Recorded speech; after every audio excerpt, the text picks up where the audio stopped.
gives you where are the top things that go wrong in a web application from vulnerabilities or risk perspective, and what you need to be doing to take care of that, right? So they publish these 10 things, right? And there are a number of resources available from OWASP that developers should be paying attention.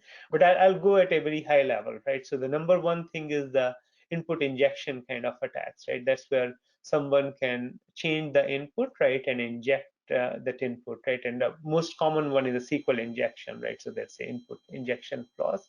So your application should be able to cover that, right? Should be tested for those, and you have different practices that could be done, right, to ensure that your application is not susceptible to that kind of attack.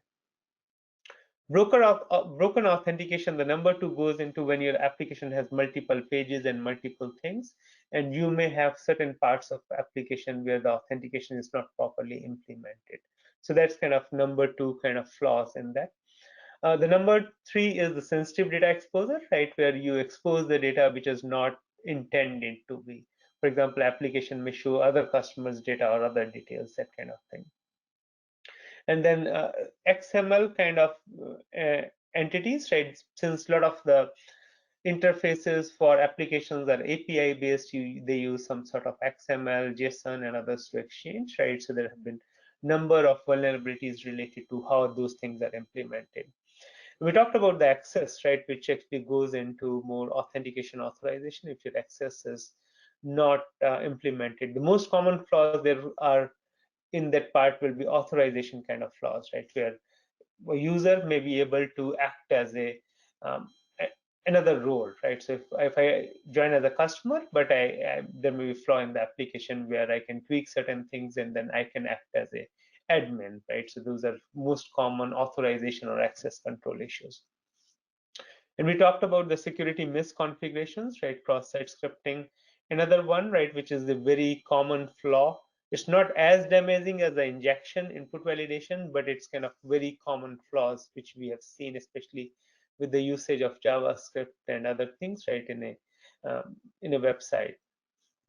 So again, I won't go into all of them, right? So I'll again emphasize another one, which is the component with known vulnerabilities, because most of the applications now today are developed with bunch of libraries, right? So you may have some library, Python libraries or Java libraries based on, or Go libraries based on the language which you're using.